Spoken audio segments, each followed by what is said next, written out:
അപ്പോൾ നിങ്ങൾക്ക് മനസ്സിലാക്കാം, പുറം സംസ്ഥാനങ്ങളിൽ നിന്ന് വരെയാണ് ഓരോ ആളുകൾ ഇതേപോലെയുള്ള സാധ്യതകൾ മനസ്സിലാക്കി ശബരിമലയിൽ വരുന്നതും ഇത്തരം കർമ്മങ്ങളിൽ ഏർപ്പെടുന്നതും. ആയതിനാൽ ശ്രദ്ധിക്കുക, ഓർത്തിരിക്കുക. ഇനി മൂന്നാമത്തെ സാധ്യത.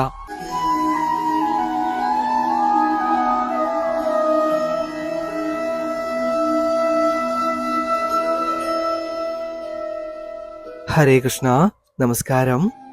മിക്ക വർഷങ്ങളിലും നമ്മുടെ എങ്കിലും എന്റെ കൃഷ്ണ ടീം അംഗങ്ങൾ അല്ലെങ്കിൽ എങ്കിലും എന്റെ കൃഷ്ണ കൂട്ടായ്മയിലുള്ളവർ ശബരിമല തീർത്ഥയാത്ര നടത്താറുണ്ട്. എപ്പോഴത്തെയും പോലെ ഞാനും കൂടെ ഉണ്ടാകാറുണ്ട്. എന്നാൽ ഈ പ്രാവശ്യം പോയപ്പോൾ ശ്രദ്ധിക്കുവാനായി ഇടയായ കുറച്ച് കാര്യങ്ങളാണ് ഇന്നത്തെ ഈ വീഡിയോയിലൂടെ പറയുവാൻ പോകുന്നത്. മിക്കവാറും ഒട്ടുമിക്ക ഭക്തജനങ്ങൾക്കും ഉപകാരപ്രദമായിട്ടുള്ള ഒരു വീഡിയോ ആയിരിക്കും ഇത്. ലക്ഷക്കണക്കിന് ഭക്തജനങ്ങൾ വരുന്ന ഒരു തീർത്ഥാടന കേന്ദ്രം. അവിടെ എല്ലാ വർഷവും ഒരേ ആളുകൾ തന്നെയാണ് ടെൻഡർ എടുക്കുന്നത്.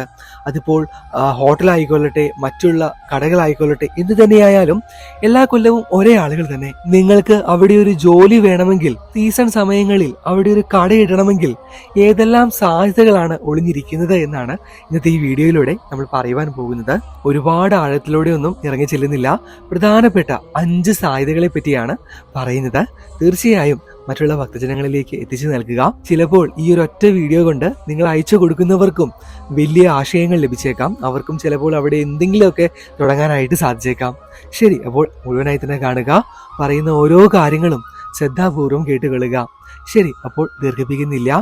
ഭഗവാന്റെ നാമത്തിൽ തന്നെ നമുക്ക് തുടങ്ങാം. ശബരിമലയ്ക്ക് പോകുന്ന വഴിയിലെ ഏറ്റവും പ്രധാനപ്പെട്ട 2 സ്ഥലങ്ങളാണ് നിലയ്ക്കലും പമ്പയും. ഈ 2 ഇടങ്ങളിലും പൊതുവായിട്ട് നമുക്ക് ഒരു സംരംഭം കാണുവാനായിട്ട് സാധിക്കും. മനുഷ്യന്റെ ഏറ്റവും അടിസ്ഥാന കാര്യങ്ങളിലൊന്ന്, അതെ മറ്റൊന്നുമല്ല, ഹോട്ടലുകൾ. എല്ലാ കൊല്ലവും ഒരേ ആളുകൾ തന്നെയാണ് ഇത് ടെൻഡർ എടുക്കുന്നത്. ആര്യാസും അതേപോലെ അവിടെ ലോക്കലിലുള്ള പ്രധാനപ്പെട്ട വ്യക്തികളും ഇത് എല്ലാ കൊല്ലവും നടത്തി വരുന്നു. ശബരിമലയിൽ വരുന്ന ഭൂരിഭാഗം ഭക്തജനങ്ങളും തമിഴ്നാടും അതേപോലെ ആന്ധ്ര മുതലായ സംസ്ഥാനങ്ങളിൽ നിന്നാണ്. മലയാളികളൊക്കെ അത് കഴിഞ്ഞിട്ടേ ഉള്ളൂ. ആയതുകൊണ്ട് തന്നെയും നല്ല രീതിയിൽ തമിഴ് സ്റ്റൈലിലുള്ള ഭക്ഷണങ്ങൾ നിങ്ങൾക്ക് ഉണ്ടാക്കുവാൻ കഴിയുന്നുണ്ടെങ്കിൽ, ഉണ്ടാക്കുവാൻ അറിയാമെങ്കിൽ നല്ലൊരു സാധ്യതയാണ് ഇവിടെ ഒളിഞ്ഞിരിക്കുന്നത്. സീസണ് മുമ്പ് ഇവിടെ വന്ന് അന്വേഷിക്കുക, നല്ല സ്ഥലങ്ങൾ കണ്ടെത്തുക. ഇപ്പോൾ നിലയ്ക്കിലേക്കാണെങ്കിൽ ഒരുപാട് സ്ഥലങ്ങൾ നമുക്ക് കാണുവാനായിട്ട് സാധിക്കും. വിശാലമായിട്ട് കിടക്കുന്ന പാർക്കിംഗ് സൗകര്യങ്ങളുടെ മുന്നിലേക്കായിട്ട് ഷോപ്പിടാനുള്ള സ്ഥലമൊക്കെ കിട്ടിക്കഴിഞ്ഞാൽ നല്ലൊരു സാധ്യത തന്നെയായിരിക്കും അത്. അപ്പോൾ ഈ കാര്യം ഒന്ന് ഓർത്തുകൊള്ളുക കേട്ടോ. ഹോട്ടൽ പരിപാടി. ഇനി രണ്ടാമതായിട്ട് ഒളിഞ്ഞിരിക്കുന്ന സാധ്യത അത് ട്രാക്ടറുമായിട്ട് ബന്ധപ്പെട്ടതാണ്. നേരിട്ട് പമ്പയിൽ നിന്നും ശബരിമലയിലേക്കുള്ള സഞ്ചാരം, അതേപോലെ തന്നെ തിരിച്ചും ശബരിമലയിൽ നിന്നും പമ്പയിലേക്കും. സ്ഥിരമായിട്ട് ശബരിമല തീർത്ഥയാത്ര നടത്തുന്ന ഓരോ ഭക്തജനങ്ങളും കാണാറുള്ള കാഴ്ചയായിരിക്കും ട്രാക്ടറുകൾ അങ്ങോട്ടേക്കും ഇങ്ങോട്ടേക്കുമായിട്ട് പോവാറുള്ളത്. ശബരിമലയിലേക്കുള്ള പ്രധാനപ്പെട്ട സാധനങ്ങൾ എത്തിക്കുക. അതിപ്പോൾ ക്ഷേത്രത്തിലേക്കുള്ളതായാലും അവിടെ പോലീസ് ക്യാൻറ്റീൻ ഉണ്ട്. ക്യാൻറ്റീനിലേക്കായാലും പോകുന്ന വഴിക്ക് ഒരുപാട് കടകളുണ്ട്. ഈ കടകളിലേക്കുള്ള സാധനങ്ങൾ എത്തിക്കുന്നതും എല്ലാം ഈ ട്രാക്ടറുകൾ മുഖേനയാണ്.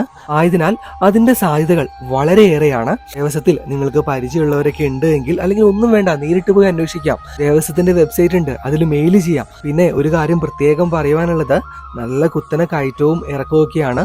നല്ല രീതിയിലുള്ള സ്കില്ലില്ല എങ്കിൽ അപകടങ്ങൾ വിളിച്ചു വരുത്തുവാനുള്ള സാധ്യതകൾ ഏറെയാണ്. ആയതിനാൽ ട്രാക്ടറൊക്കെ ഓടിച്ച് നല്ല പരിചയമുള്ളവർക്ക് മാത്രം ഈ ഒരു കാര്യം സജസ്റ്റ് ചെയ്യാം. അങ്ങനെയുള്ളവർക്ക് മണ്ഡലകാലങ്ങളിൽ നല്ലൊരു തൊഴിൽ അവസരമായിരിക്കും ഇത്.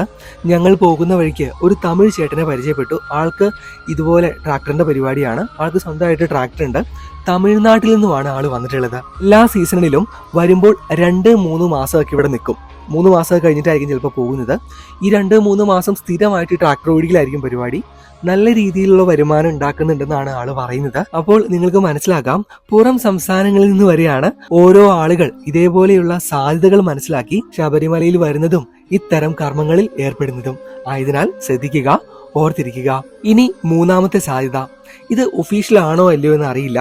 തീർച്ചയായും നിങ്ങളൊന്ന് അന്വേഷിക്കേണ്ടതായിട്ട് വരും. സ്വന്തമായിട്ട് 7 സീറ്റർ വണ്ടിയുണ്ട്, ഇന്നോവ, എർട്ടിഗ മുതലായ 7 സീറ്റുള്ള വണ്ടികൾ ഉണ്ട് എങ്കിൽ തീർച്ചയായും ടാക്സി പോലെ നിങ്ങൾക്ക് അതിവിടെ ഉപയോഗിക്കാം. ഒരുപാട് പേര് അങ്ങനെ ചെയ്യുന്നുണ്ട്. അതിൽ ഒളിഞ്ഞിരിക്കുന്ന സാധ്യത എന്താണെന്ന് പറയാം. നിലയ്ക്കലിൽ നിന്നും പമ്പയിലേക്ക് ഭക്തജനങ്ങൾക്ക് വണ്ടിയായിട്ട് പോകാൻ പറ്റില്ല. നിലയ്ക്കലിൽ നിന്നും പമ്പയിലേക്ക് KSRTC സർവീസ് ഉണ്ട്. അങ്ങനെ മാത്രമേ കൂടുതലായും പോകുവാനായിട്ട് സാധിക്കുകയുള്ളൂ. ഇപ്പോൾ ഹൈക്കോടതിയുടെ നിർദ്ദേശപ്രകാരം പമ്പയിലേക്ക് വണ്ടി കൊണ്ടുപോകാം, കുറച്ച് വണ്ടികളൊക്കെ അവിടെ ഇടാമെന്ന് കേട്ടിരുന്നു. അപ്പോൾ അതിനെക്കുറിച്ചൊന്ന് അന്വേഷിക്കുക. ഒരുപാട് പേര് ഇങ്ങനെ ചെയ്യുന്നുണ്ട്. നിലയ്ക്കൽ നിന്നും പമ്പയിലേക്ക് വണ്ടിക്ക് പാസൊക്കെ എടുത്തിട്ട് അവരെ ഡ്രോപ്പ് ചെയ്യുക, തിരിച്ചു കൊണ്ടെത്തിക്കുക, അങ്ങനെയുള്ള ഒരു സംവിധാനങ്ങളെല്ലാം നടക്കുന്നുണ്ട്. തീർച്ചയായിട്ടും വലിയൊരു അവസരം തന്നെയായിരിക്കും ഇത്. അപ്പോൾ അതിനെക്കുറിച്ച് വ്യക്തമായിട്ട് അന്വേഷിക്കുക. ഈ വീഡിയോ കാണുന്ന ഓരോ ഭക്തജനങ്ങളും ശ്രദ്ധിക്കേണ്ട ഒരു കാര്യം, ചെറിയ ആശയങ്ങളാണ് നൽകുന്നത്. പറയുന്ന ഓരോ ആശയങ്ങളുമായി ബന്ധപ്പെട്ട കൂടുതൽ വിവരങ്ങൾ നിങ്ങൾ സ്വന്തമായിട്ട് കണ്ടെത്തണം, അതിനുവേണ്ടി പ്രവർത്തിക്കുക തന്നെ വേണം. പക്ഷെ ഇപ്പോൾ പറയുന്ന ഏതെങ്കിലും ഒരു കാര്യത്തിൽ കൂടുതലായിട്ടുള്ള സ്കില്ല്, പ്രാവീണ്യം നിങ്ങൾക്ക് ഉണ്ടെങ്കിൽ തീർച്ചയായും അന്വേഷിക്കുന്നത് കൊണ്ട് ഒരു തെറ്റുമില്ല. അതിനുവേണ്ടി സമയം മാറ്റിവെക്കുന്നത് കൊണ്ടും ഒരു തെറ്റുമില്ല. അതുകൊണ്ട് ഗുണം മാത്രമേ നിങ്ങൾക്ക് ലഭിക്കുകയുള്ളൂ എന്ന് ഓർത്തുകൊള്ളുക. ഇനി പറയുവാൻ പോകുന്ന നാലാമത്തെ കാര്യം കമ്പിളി പുതപ്പ് മുതലായ ആശയത്തെക്കുറിച്ചാണ്. നല്ല തണുപ്പുള്ള മാസങ്ങളാണ് നവംബർ, ഡിസംബർ. ഈ മാസങ്ങളിലാണ് കൂടുതലായും ഭക്തജനങ്ങൾ തീർത്ഥയാത്ര ശബരിമലയിലേക്ക് നടത്തുന്നത്. നിലയ്ക്കൽ, പമ്പ മുതലായ സ്ഥലങ്ങളിൽ നല്ല പ്രദേശങ്ങൾ കണ്ടെത്തി തീർച്ചയായും അവിടെ ഒരു കടയൊക്കെ ഇടുവാനായിട്ട് സാധിച്ചാൽ, അതായത് കമ്പിളി, പുതപ്പ്, ജാക്കറ്റ് അങ്ങനെയുള്ള സാധനങ്ങൾ വിൽക്കുന്ന ഒരു കട ഇടുവാനായിട്ട് സാധിച്ചാൽ ഭക്തജനങ്ങൾക്കും അതൊരു ഉപകാരമായിരിക്കും, നിങ്ങൾക്കും അതൊരു വലിയ സാധ്യത തന്നെയായിരിക്കും. പക്ഷേ ഷോപ്പൊക്കെ ഇടണമെങ്കിൽ വെറുതെ ഇടുവാനായിട്ട് സാധിക്കില്ല.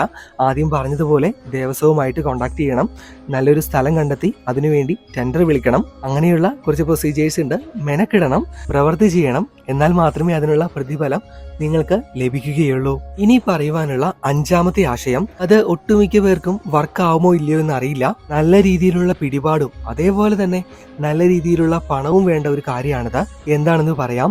ഇപ്പോൾ പമ്പയിലും അതേപോലെ തന്നെ ശബരിമലയിലുമെല്ലാം നമ്മൾ തേങ്ങ ഉടയ്ക്കാറുണ്ട് അല്ലെ? പമ്പാ ഗണപതിക്ക് ലക്ഷക്കണക്കിന് ഭക്തജനങ്ങളാണ് ഇപ്പോൾ ഈ വീഡിയോയിൽ കാണുന്നത് പോലെ വന്ന് തേങ്ങ ഉടയ്ക്കുന്നത്. അതേപോലെ തന്നെ ശബരിമലയുടെ കാര്യം പിന്നെ പറയേണ്ടതേ ഇല്ല. ലക്ഷക്കണക്കിന് തേങ്ങകളാണ് ഭക്തജനങ്ങൾ വിഘ്നങ്ങൾ തീർക്കുവാനും മറ്റുമൊക്കെ ആയിട്ട് ഉടയ്ക്കുന്നത്. ഈ തേങ്ങകളെല്ലാം എങ്ങോട്ടേക്കാണ് പോകുന്നത്? നിങ്ങൾ എപ്പോഴെങ്കിലും ആലോചിച്ചിട്ടുണ്ടോ? ഇതിൽ വലിയൊരു സാധ്യതകളാണ് ഒളിഞ്ഞിരിക്കുന്നത്. എല്ലാ കൊല്ലവും ഇതിന് ടെൻഡർ ഉണ്ട്.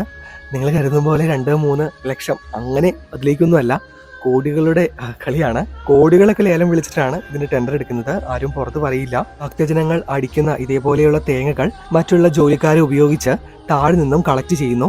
1000-കണക്കിന് 2000-കണക്കിന് കിലോ വരുന്ന അതിനും മുകളിലാണ് തേങ്ങകളായിരിക്കും കളക്ട് ചെയ്യുന്നത്. ഇത് നേരെ കൊപ്ര കളത്തിലേക്ക് പോകുന്നു. അവിടുന്ന് എണ്ണയായി നമ്മിലേക്ക് തന്നെ തിരിച്ചു വരുന്നു. എങ്ങനെയുണ്ട്? എത്ര പേർക്ക് അറിയാമായിരുന്നു നമ്മൾ അടയ്ക്കുന്ന തേങ്ങകളെല്ലാം എവിടേക്ക് പോകുന്നു എന്ന്? വലിയ സാധ്യതയാണ്. പക്ഷെ നല്ല രീതിയിലുള്ള ഇൻവെസ്റ്റ്മെന്റ്, നല്ല രീതിയിലുള്ള പണം മുടക്കിയാൽ മാത്രമേ ഇതിലേക്ക് ഇറങ്ങുവാനായിട്ട് സാധിക്കുകയുള്ളൂ. അപ്പോൾ നിങ്ങളുടെ കൂട്ടത്തിൽ അങ്ങനെയൊക്കെയുള്ള ആരെങ്കിലും ഉണ്ടെങ്കിൽ, നല്ല രീതിയിലുള്ള പിടിപാടുള്ള ആരെങ്കിലുമൊക്കെ ഉണ്ടെങ്കിൽ തീർച്ചയായിട്ടും അവർക്കും ഈ ഒരു വീഡിയോ അയച്ചു കൊടുക്കുക. ഇന്നത്തെ ഈ വീഡിയോയെക്കുറിച്ചുള്ള വിലപ്പെട്ട അഭിപ്രായങ്ങൾ അതെന്ത് തന്നെയായാലും താഴെ കമന്റിൽ അറിയിക്കുക. ഞങ്ങളുടെ ഏറ്റവും പ്രിയപ്പെട്ട ഭക്തജനങ്ങളുടെ അഭിപ്രായങ്ങൾ അത് എന്ത് തന്നെയായാലും, മോശമായാലോ നല്ലതായാലോ എന്ത് തന്നെയായാലും താഴെ അറിയിക്കുക. നിങ്ങൾ എഴുതുന്ന ഓരോ വാക്കുകളും ഉചിത മാർഗേന ഞങ്ങൾ സ്വീകരിക്കുന്നതായിരിക്കും. അതേ രീതിയിലുള്ള വീഡിയോകൾ ഞങ്ങൾ നമ്മുടെ എങ്കിലുമെന്റെ കൃഷ്ണ യൂട്യൂബ് ചാനലിൽ ഇടുന്നതായിരിക്കും. നമുക്കിപ്പോൾ ഒരു ജോലിയില്ല, ഒരു സംരംഭം തുടങ്ങുവാനായിട്ട് സാധിക്കുന്നില്ല എന്നൊക്കെ പറഞ്ഞ് വിഷമിച്ചിരിക്കുന്ന, സാമ്പത്തിക ബുദ്ധിമുട്ടുകളാൽ സങ്കടപ്പെട്ടിരിക്കുന്ന ഒരുപാട് ഭക്തജനങ്ങളുണ്ട്. നിങ്ങളൊരു കാര്യം ആലോചിക്കുക. ശബരിമലയിൽ അല്ലെങ്കിൽ നിലയ്ക്കൽ, പമ്പ മുതലായ സ്ഥലങ്ങളിലൊക്കെ വന്നു കഴിഞ്ഞാൽ കൂടുതലും തമിഴ്നാട്ടിൽ നിന്നുള്ള ഭക്തജനങ്ങളാണ് ഇവിടെ ജോലി ചെയ്യുന്നത്. ഓരോ ജോലിയും ചെയ്യുന്നത് അവർ സീസൺ ടൈമിൽ മാത്രമായിരിക്കും വരുന്നത്. അത് കഴിഞ്ഞാൽ അവർ തിരിച്ചു പോകും. അവിടെ വേറെ ജോലി ഉണ്ടാവും, അത് ചെയ്യും. കൂടെ ഏതെങ്കിലും രീതിയിലുള്ള ആശയങ്ങൾ ഉണ്ടെങ്കിൽ അവർക്ക് തോന്നുകയാണെങ്കിൽ അപ്പോൾ തന്നെ അവരത് ചെയ്യും. അങ്ങനെയുള്ള ചിന്താഗതിയിലാണ് ഇവിടെയുള്ള ഓരോ ആളുകളും നടക്കുന്നത്. ആയതിനാൽ ചിന്തിക്കുക, പ്രവർത്തിക്കുക. ഭഗവാൻ നല്ല ജോലിയും അതേപോലെ തന്നെ ഇതേപോലുള്ള നല്ല ആശയങ്ങളും നിങ്ങൾക്ക് നൽകട്ടെ എന്നും അതെല്ലാം എത്രയും പെട്ടെന്ന് തന്നെ യാഥാർത്ഥ്യത്തിൽ വരുത്തുവാനുള്ള എല്ലാ സാഹചര്യങ്ങളും ഭഗവാൻ നിങ്ങൾ വിശ്വസിക്കുന്ന ശക്തി ഒരുക്കി തരട്ടെ എന്നും ഈ വേളയിൽ പ്രാർത്ഥിക്കുന്നു. ശരി, അപ്പോൾ വേറെയൊന്നുമില്ല. എത്രയും പെട്ടെന്ന് തന്നെ അടുത്ത ക്ഷേത്രയാത്രകളും ഇതേപോലെയുള്ള അറിവുകളും ഭഗവാന്റെ ഒരുപാട് കാര്യങ്ങളൊക്കെ ആയിട്ട് നമുക്ക് കാണാം. ഭഗവാൻ ആ കള്ളക്കണ്ണൻ എല്ലാവരെയും 2 കൈ നീട്ടി ഈ വേളയിൽ അനുഗ്രഹിക്കട്ടെ എന്ന് പ്രാർത്ഥിച്ചുകൊണ്ട് നിർത്തുകയാണ്. കാണാം. ബാക്കിയെല്ലാം നന്ദി, നമസ്കാരം.